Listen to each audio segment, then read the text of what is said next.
right, I want to welcome everybody to the YouTube Video Marketing Tactics panel here at the Digital Growth Summit. It's great. We have some awesome people up here. We've got a great day so far. We're full of tactics. So the topic of this is YouTube video marketing, but really it's more about the end user on any video platform. It just so happens that some of these people are amazing at YouTube, so we thought we'd get very, very specific. Now we're going to start with each person, and in less than a minute they're going to tell us what their name is, where they work, and what they do.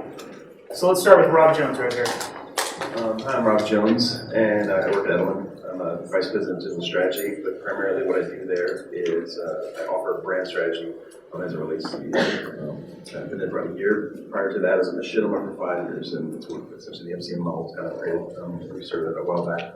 And so through the learnings I get from there, I decided because brands need to be more forward-thinking as it relates to YouTube, bring in someone who's an expert in the field. And so they brought me in, and we started this division of kind of YouTube strategy as it relates to brands. Hi, I'm Meg. I have a YouTube channel called May Baby, and I focus on beauty and fashion and lifestyle stuff. And my network is Awesome TV. Hi, my name is Dana Ward. I'm executive producer and host of Clevver Media. We started our Clevver TV channel about 6 years ago, kind of OGs in the YouTube sphere. We specialize in entertainment news coverage, so award shows. We will be covering like up to the minute what's going on, the fashion, the winners, the highlights. We have been acquired by Alloy Digital, so we're one of many different properties now. Defy Media is our new company, and we really have a strong hold in the younger demo, 18 to 24, 18 to 34, both male and female. But I'm basically an executive producer, writing, hosting, and overseeing ad campaigns. That was great. Good job. My name is Chris Thompson. I run a few YouTube channels. One's a music channel, youtube.com/Chris Thompson. I cover popular music, or I'll do original stuff as well. And then I have a daily channel where I just kind of talk about whatever it is that I feel like that day, called Sub Daily 06. YouTube's been my job for the last 3 years, so it's pretty awesome. So one of these people up here has 480,000 subscribers. One of them has 1.2 million views on their channel with their co-star. And one of these people, it's hard to take serious because they're so good at doing solos that it's hilarious and you want to watch over and over again. And then the last person, well, that's it. We're going to give you those tips here in a minute. How many of you can guess? Well, we'll guess that a little bit later. I want to start before, and I think those are all features that make you guys impressive up here, is you have something that's, especially the three of you have something that has traction. It doesn't really matter how you do it, there's something that is working, and it's fascinating because you have so many subscribers. So let's start with Chris down at the end, if you don't mind. Chris, I want you to walk us through what's working on your channel. And you have 2 channels. What's working, and you're welcome to walk us through what used to work and doesn't work anymore.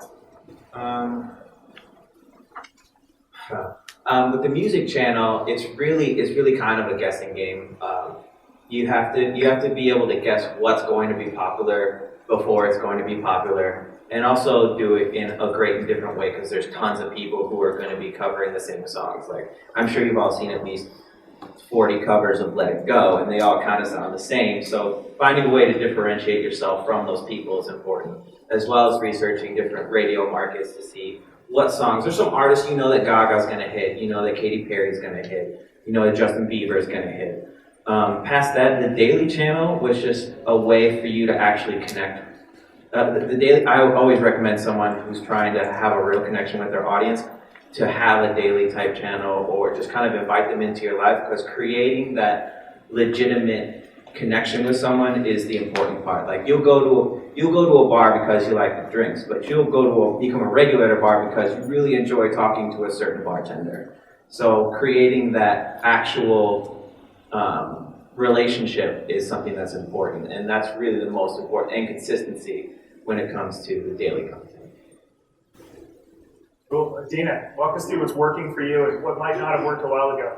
Well, because we're an entertainment news outlet, obviously getting things up as fast as possible, obviously also being accurate, but getting our segments up as fast as possible really works best for us. That means you're at the top of search when the Grammys are happening, or last year, Jennifer Lawrence Falls, as she's accepting her Oscar.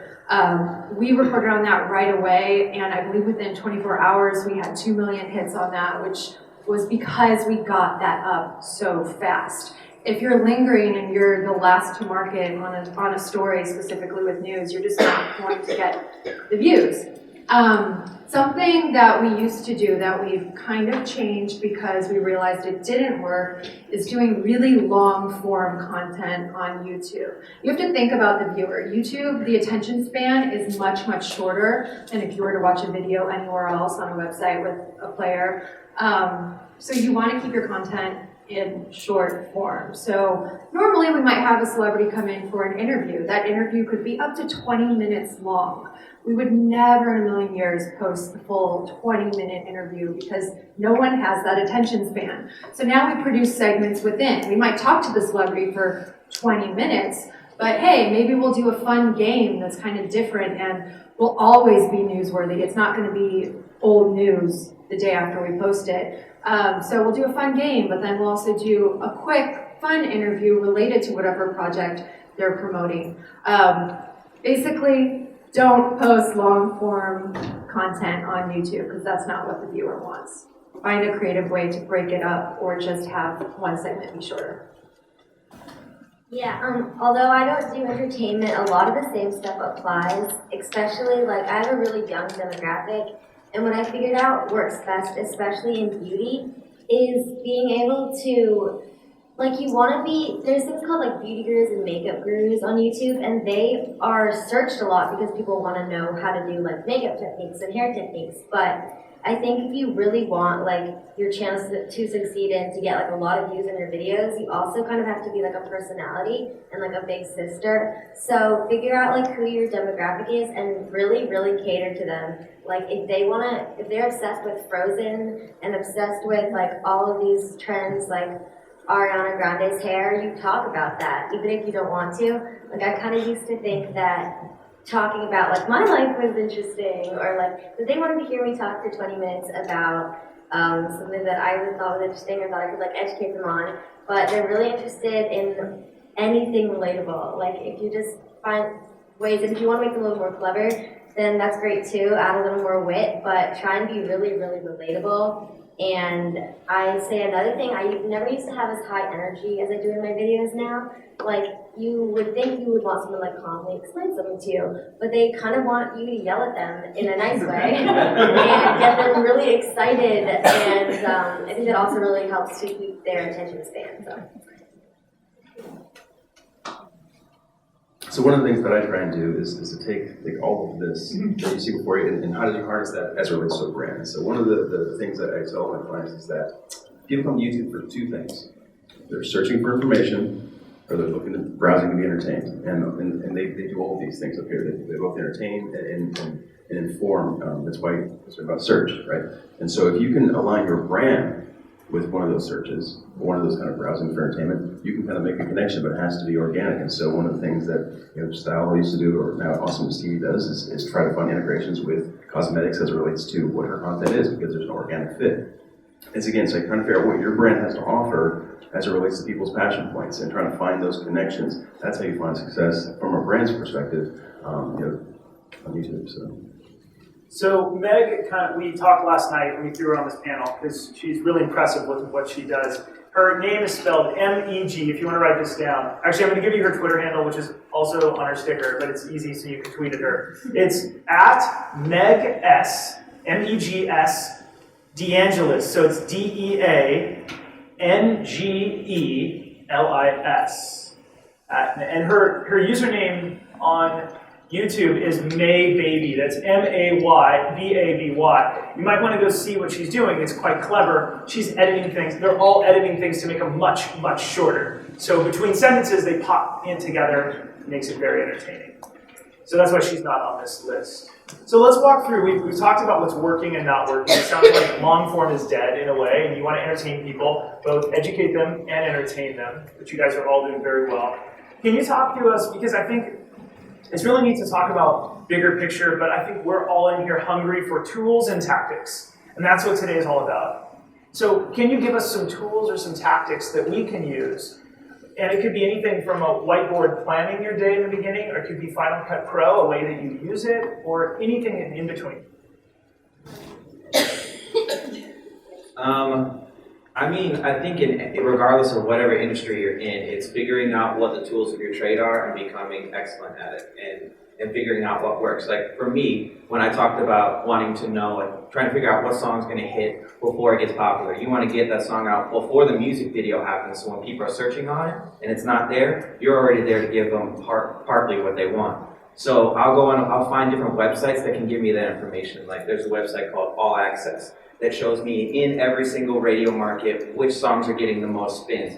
I research those to see what will make most sense for me, because ultimately having it be whatever you're doing the most organic to what your brand is, that's extremely important. But it also has to be searchable. So then I'll use different websites. Honestly, like stuff like this is where I learn the most. When I'm in a room full of people who are like-minded, just sitting and talking to them. Like one of the biggest ways I built my brand online was just sitting and talking to other people who are doing it well as well, and finding out what they do, telling them what you do, because it's not a competition thing. It's we can all get together and help each other. So within this room is really all the tactics and information that you need. You just need to talk to each other. Something that is a really great resource that YouTube provides to all of us who are posting content is Google Analytics.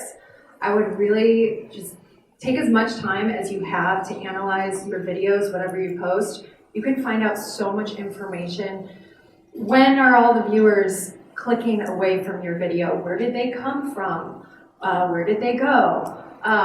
So I would really suggest looking at Google Analytics to see what's going on with your videos. And then you can make better strategic decisions on what you do in the next video based on what you find in Google Analytics. Also, I would really highly recommend getting out there on socials. I know now everyone has a Twitter and you're on Facebook, but it really is important.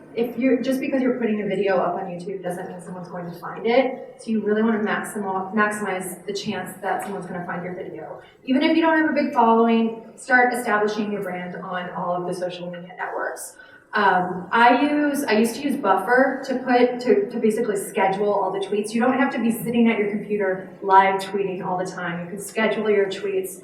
I used to use Buffer, but I just switched to a new one like yesterday. What is it? Come on. Anyone? Anyone? This is terrible.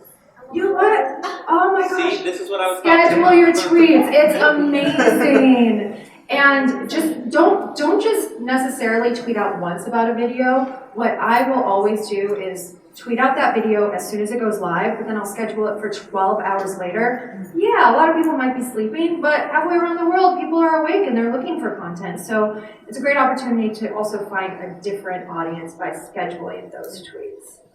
I'm gonna think of it. Why am I not thinking of it? Buffer is a great one though. Yeah, a lot of people in this room, and we're all the same people, but those of you watching a video, that's bufferapp.com. Yeah, okay, social medias. I thought I was a good social media person. I will do the scheduling tweets, but it's so important. And I used to hate when there was a new social media, like when Vine came out, because you have to hop on each new one. And you're like, no, another one. But it's so important. And also putting those calls to actions in videos. So if you're going to actually upload these videos, you want to give them a reason to follow you on Twitter, or Instagram or Vine or anything. So I say do little contests. That might make sense for some channels and not for others. You can make them in a lot of different ways.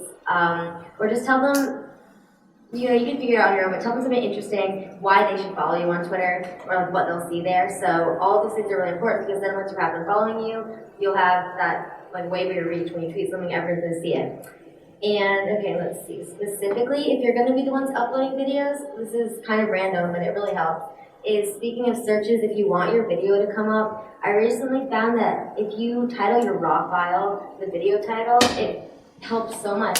It always used to be like Untitled Project 7. Yeah, and it's crazy. It really, really helps, because it makes sense. YouTube wants the videos to be like real. They want it to be what people actually search and not like a fake one trying to get views. So if you want to do that, let's see what else. Analytics is really important. There's a site called BidStats X, and that's how I track everything.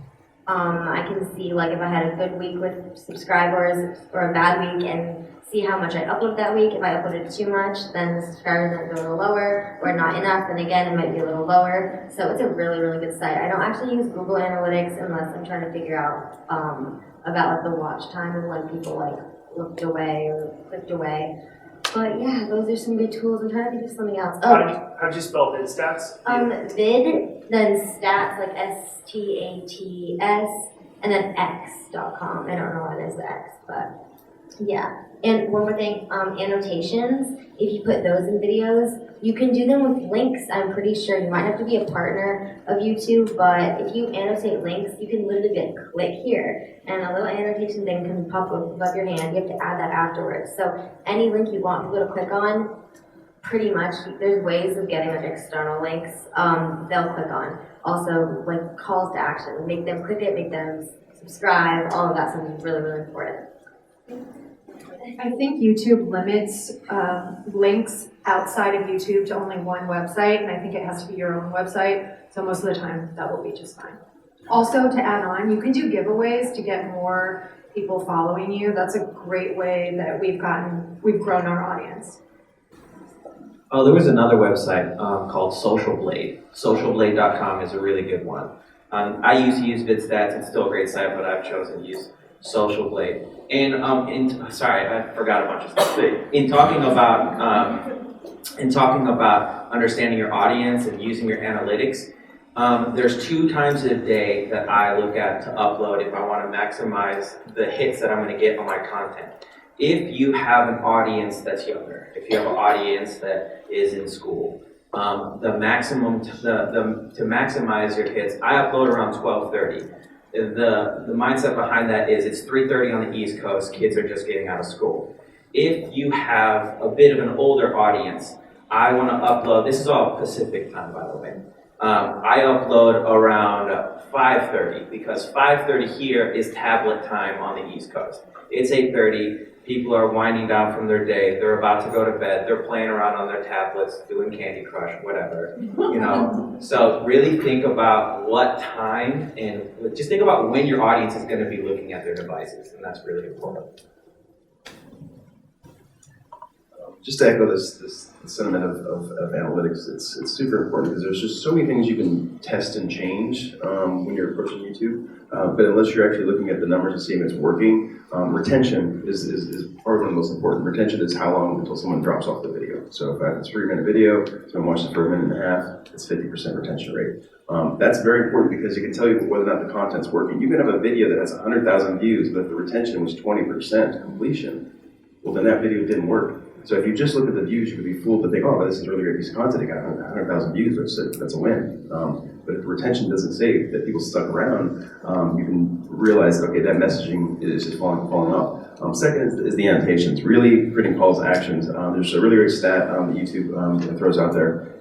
People are 4 times likely to subscribe to your channel if you look at the camera and ask them to do so, and then lift them and point to an annotation the way she suggested, and I click on that and they go subscribe. And again, you can track all this stuff on the back-end analytics. So just doing little things like that, as well as asking them to comment below. They're more likely to comment, they're 3 times more likely to comment if you say, let us know in the comments below. Those types of ways of engaging you make it different than TV, right? You're breaking that 4th wall in a way that TV cannot, because I can actually participate. That's what makes YouTube different. Okay, let's get behind the scenes a little bit. Dana, I've known you for about a decade now, since college. You, for several years, when you started your channel, a lot of people here are thinking, wow, she has a lot of views, it's pretty successful. But for several years, you were doing this on a hope and a dream, if I'm correct. And you were on 0 budget you took a lot of, you had a lot of creative freedom, but there wasn't much in it, and now you've blown up and you get to wear a lot of hats. What was that like for the first few years, just saying, I'm going to create content like crazy with my partner? Well, I mean, for me, it was very exciting. I was brought on to create content, write, produce, and host. There were 4 of us. We were shooting in a garage with crickets. We would rent a studio when we did get to the point where we would have celebrity interviews. when people would take a chance on digital, well, most people were saying, what do you do for a living? What? That's a job? So I took it as a challenge. I thought it was exciting. And now it's paid off, clearly, because we sold the company and we still have all that creative freedom that we had day one, but we have budgets, which is nice. We can actually spend money on buying new equipment and making our set look nice. But just remember, when you're starting out, everyone, even if they're successful now at digital video, they started in the same place, like 0 views. And that's actually what I have on my Twitter page. I have executive producer, host of Clevver TV, 0 video views to 1.2 billion video views. Because it's so cool and exciting and a lot of hard work went into it. But just remember, everyone starts at 0 video views. You're not alone.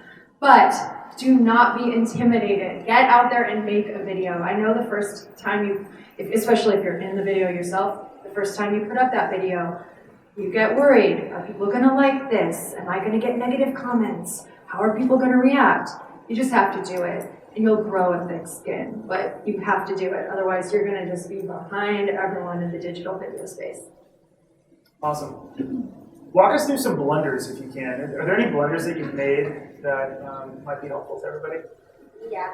Going back to the raw file thing, if you're gonna actually be the ones uploading, be really careful, because I used to get really mad at my editing program, and it wouldn't export because my starter disk was full or whatever, and I would title the raw file just like a string of like swear words because I was like really mad at it. And one time I uploaded it, and this was recently YouTube has switched it so that you have to press save changes before it goes live. That was literally like a couple weeks ago, and this was a few years ago.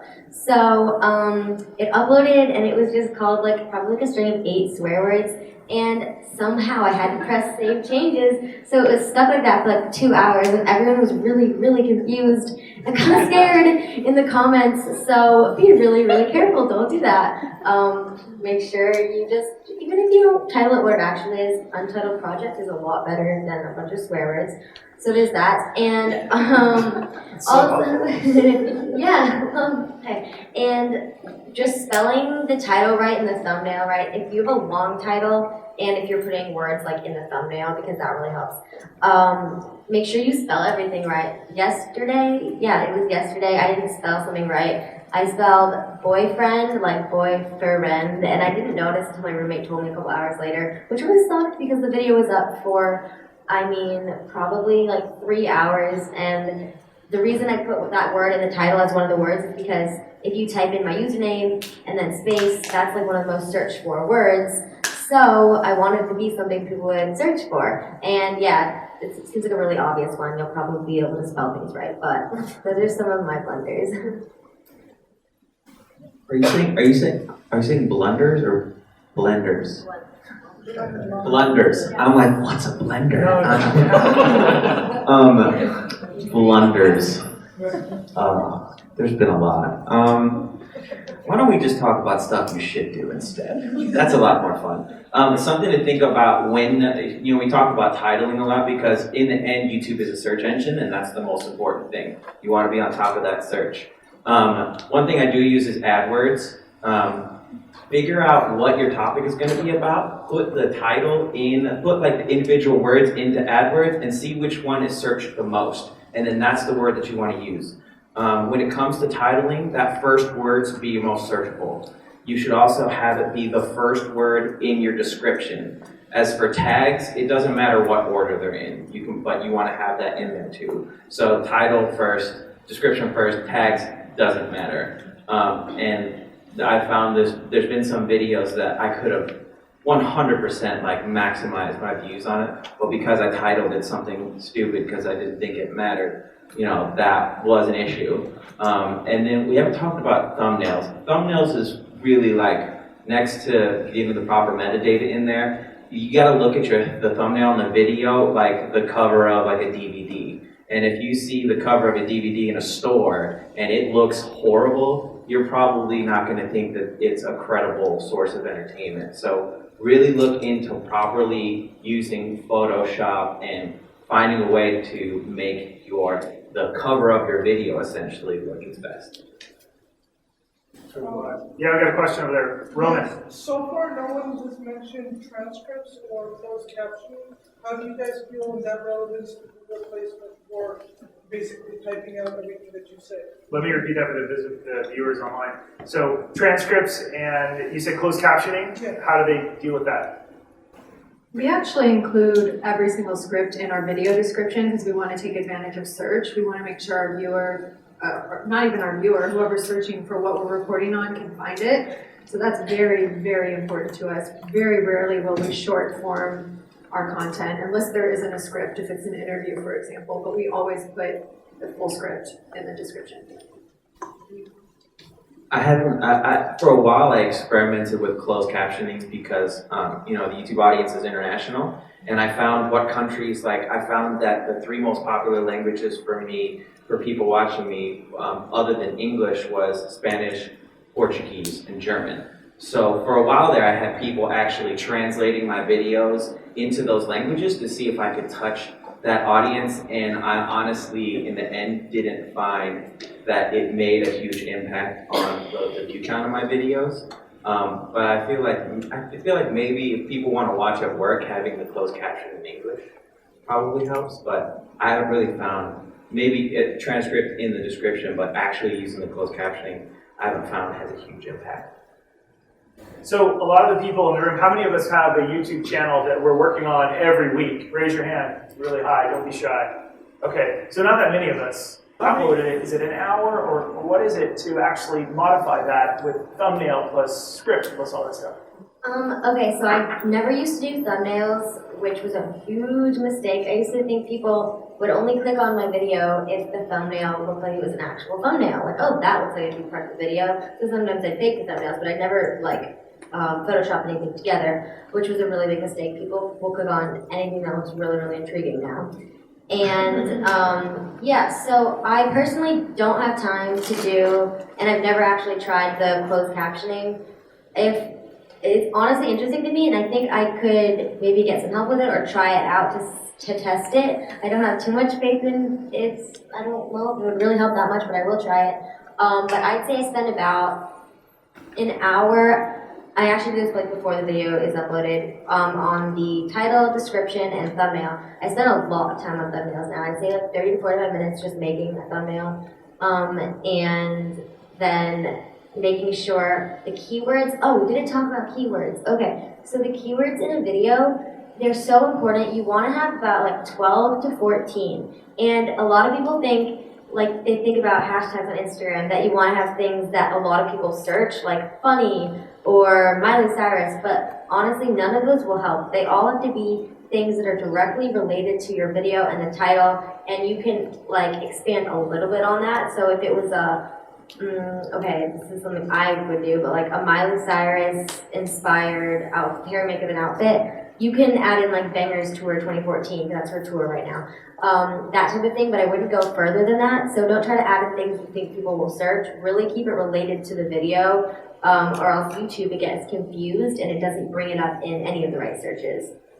Something else I was going to say about searching. I can't remember what it is right now, but something helps the video get searched more. Oh yeah, like she said, so uploading things first.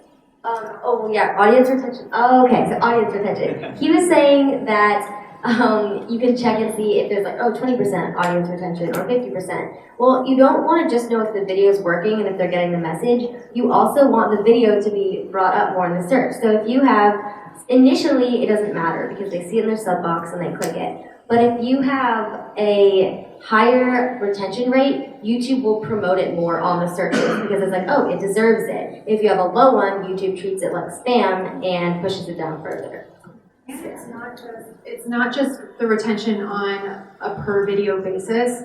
I spoke with someone at YouTube recently who actually said it's about keeping retention on your videos on your channel.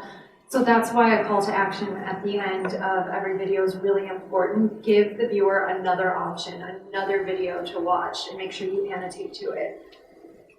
And something that will help with that is within YouTube, you can actually have default tags and default description. If there's something that you're going to have in every single video. Like I know I'm gonna have all my social media, and I'm also going to have my name, my username, all of it, because that makes you show up as your own related videos. So not only will they'll be watching your video, but they'll have a list of 20 of your videos next to it rather than someone else's content. And that's how you keep them in. Another plugin actually, this Chrome plugin that I swear by is called vidIQ.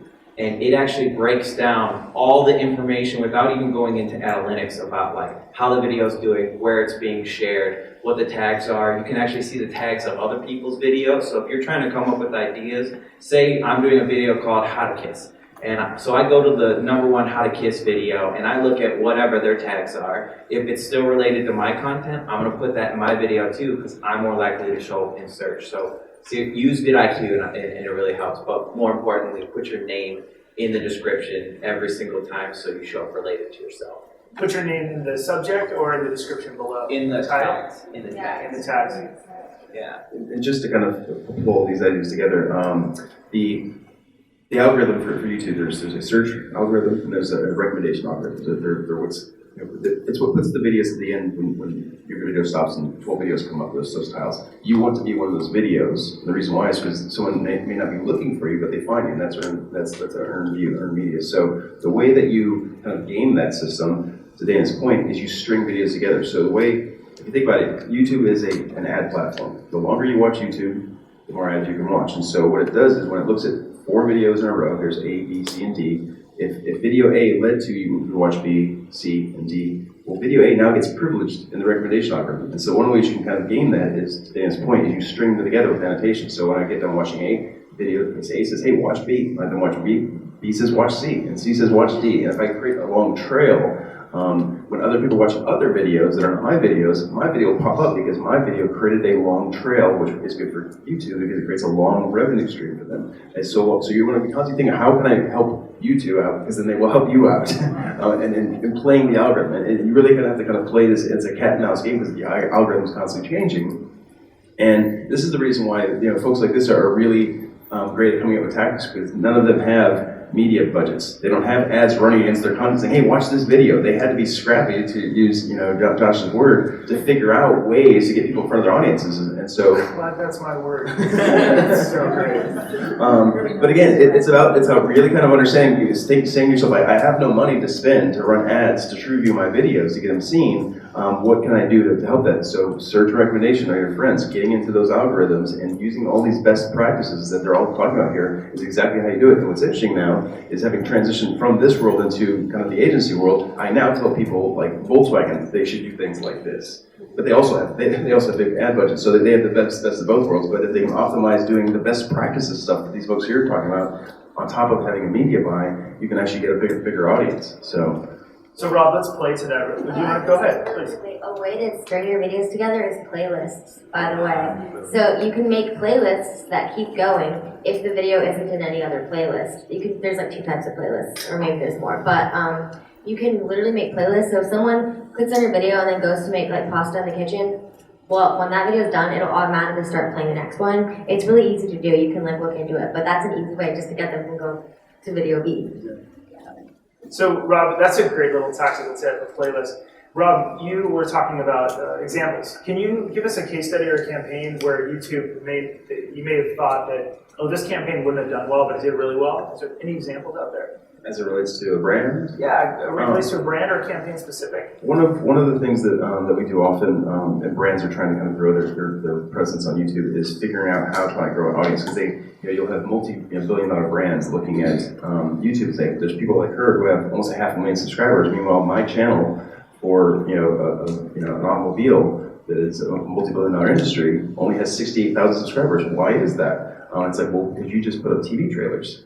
Your TV spots and call it a day. Whereas we're hustling every day trying to get our audience to come back and trying to figure out ways to kind of cultivate that. And so really, it's about trying to kind of find it. So one of the ways we suggest to brands is to kind of merge with or kind of collaborate with influencers. And so one of the campaigns we did was we went to 4 influencers in kind of the DIY category, kind of how to, and immerse it with a campaign that we did, and the content ultimately lived on the influencer channels, but had callbacks to the brand's channel. And that actually worked. It was a very cost-effective way to use kind of influencers to kind of get your messaging for your brand out to a much, much bigger audience. And so one of the ways as you're starting out, and one of the things that back in the day, when Dan and those folks were starting out, was you did collaborations with other people who had bigger audiences, and you created this echo chamber. Like, okay, I'll do something with you, you do something with me, and all of a sudden you kind of, high tide rises all boats. And so brands now are kind of doing that because they realize it's hard to kind of jump to the top of subscriber levels, because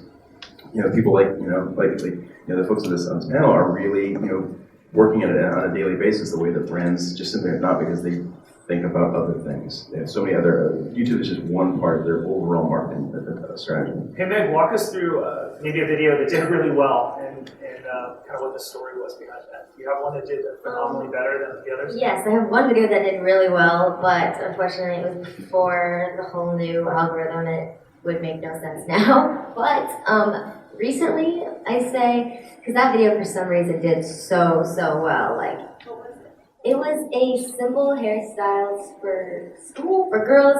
It got like 4 million views, and I still don't know why, because it was one of my worst videos ever. But now, recently, my videos that do, sorry? Probably dads. I'd like to have the evening. Oh wow, that's true.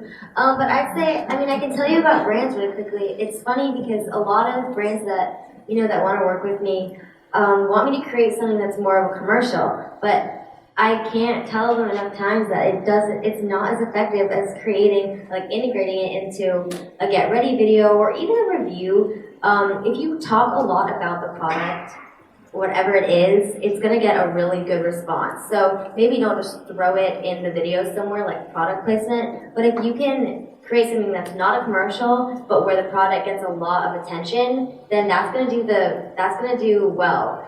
You don't want to create a commercial. That's the problem. I think a lot of brands, how can I give an example? You had a video yesterday, because I met you yesterday, and I had to watch one of your videos to make sure you're okay with to be up here. You talked about Starbucks, saying I'm kind of hyped up on that. Was that? Oh yeah, that was one I posted yesterday. But was that a promotion? No, it wasn't. Okay, it looked like you were talking about it, and your hand was shaking. And, okay. I was like, but yeah, okay. So I'll say, I think I worked with EOS. I don't know if you guys know that brand. They make little lip balms, EOS. And all I had to do was put them in the back of the video, Instagram a few times. And because the product is really cute and it looks nice, and I talked about it a couple times, a lot of people responded really well to that. Let's see, another time a company wanted a strict title that started with review, like the word review, and then they gave me really strict talking points. But that video, the company barely got a response from, because people skip over it. They think of it as an advertisement in their head, just like they zone out when advertisements are on TV. They zone out when they think they're being forced to watch a commercial. So yeah, it's really important to integrate the product smartly into the videos. Dana, walk us through a video that went really well. MTV Movie Awards weren't too long ago. I believe they were 3 weeks ago. With news coverage on YouTube specifically, you have to walk a fine line. You don't want to trick a viewer into thinking they're going to see this full clip, because then your comments are going to be all negative, a bunch of dislikes. So we obviously specialize in award show coverage. This is something we do. Zac Efron, not sure if any of you guys happen to watch, he took his shirt off. It was a very sexy moment that our viewers would definitely want to know about. So a lot of people outside of our subscribership definitely clicked on this video thinking they were getting the clip. But all of the comments and views and likes, everything was very, very positive because we had fun with it. We were allowed, restrictions from MTV are pretty tight. You can only run 10 seconds here, blah, blah, blah, blah, blah. So what we did was we put it in slow motion, added some bow, chicka, wow, wow sort of music. We rewound it. We said, oh, you want to see it again? Let's rewind it, watch it again. And because we had fun with it, even though it was a news report, viewers, not just subscribers, but people who were coming in really appreciated it. And we got a lot of great embeds, and we also syndicate to AOL and Yahoo. So that was picked up. So again, we just got more views, and it wound up being a really successful video. When it could have just been a boring news report, we had fun with it. That's a great story. Chris, any good videos? This might make you think a little different than me if you think anything at all. So I did a cover of Wrecking Ball by Miley Cyrus before it was a popular thing. And the video did pretty well. It got a few 100,000 views. But I wanted to find a different way to promote it from a different angle. So when the video came out, I was like, this video is ridiculous. How can we make it more ridiculous? So what I did was, I swang naked from Wrecking Ball, or my exercise ball. Made my thumbnail look exactly like Miley's. Came out on the exact same day, and it got, I think it's at like 1.5 million views. It got like 800,000 of those views in the first 24 hours.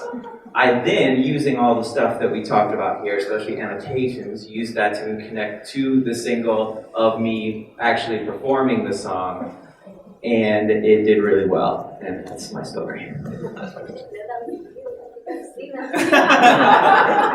Things got really awkward. A lot of people in the front row have their arms crossed now. Good job, Chris. Thanks. Hey, listen, this has been incredible, but we got time for 2 questions really quick, and then we're going to have to break. Yes, in the front. I just want to piggyback one of your older questions, which was actually how long it takes to produce the content from basically like concept to execution to editing. Because that's what one of the questions you started with. And So- I think Meg. So what does it take to, from start to finish, let's start with Chris. What does it take from start to finish the Wrecking Ball, if you will? It really depends on what kind of content you're making. Like when I'm doing my daily videos where it's just like end-to-end edits, point shoot, find a place to do it, it'll take me like 3-4 hours. If I'm doing like, I'll do really intricate a cappella versions of songs, that could take me 2 weeks. It really just depends on how intricate and your work, whatever it is that you're doing. But on average, I'd say probably like somewhere in the range of like 5-6 hours. You can always spend more and more time on every video, so I'd suggest giving yourself deadlines. Otherwise, you'll keep producing and keep changing and keep updating. For me, it's pretty quick for our daily news shows because I get into the office early and I want to get those news shows up ASAP. But same sort of concept. If we have a full series that involves a lot of graphics and post and just a lot of moving parts, that will take a lot longer. But daily news is pretty quick. I'll write and produce a segment in like 15 minutes and get it going. Yeah, again, it completely depends on the video. The video I posted yesterday, the entire time, I was sitting in one place using one camera and one lens. So it took me 2 hours because that's all I had to do. I just had to film it, upload the stuff to my computer and edit it.